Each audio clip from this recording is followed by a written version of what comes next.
Molenbeek has gained a certain reputation. A hotbed for radicalism and jihadism and extremism. Molenbeek and recent terror in Paris.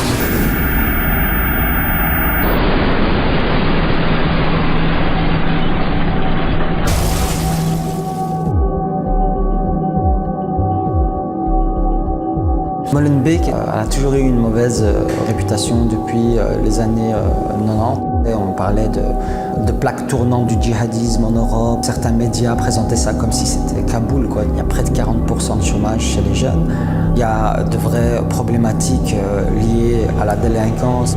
Tous ces jeunes sur qui la société actuellement ne mise pas 1 euro, nous on mise dessus énormément.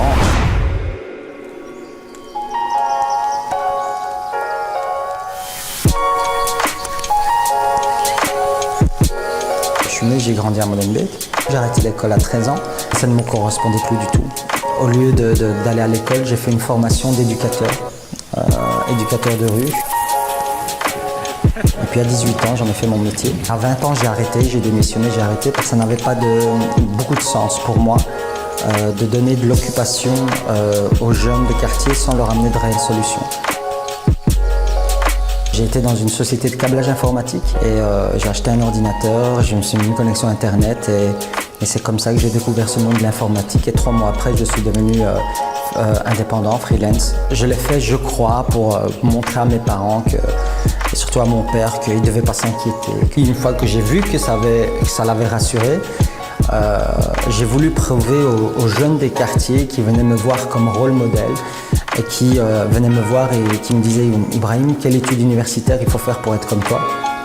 J'avais toujours un peu de mal à leur expliquer qu'ils avaient déjà, eux, à 16 ans, 17 ans, plus de diplômes que moi. Je crois que inconsciemment, Molenbeek a été fait par rapport à ce constat-là pour leur prouver qu'ils sont capables de pouvoir prendre possession de ce monde technologique sans avoir un background académique ou des diplômes.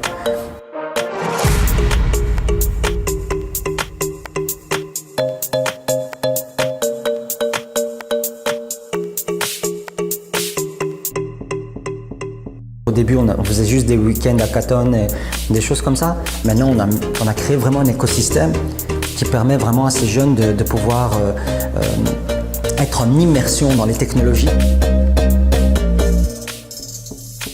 On a un soutien international aussi.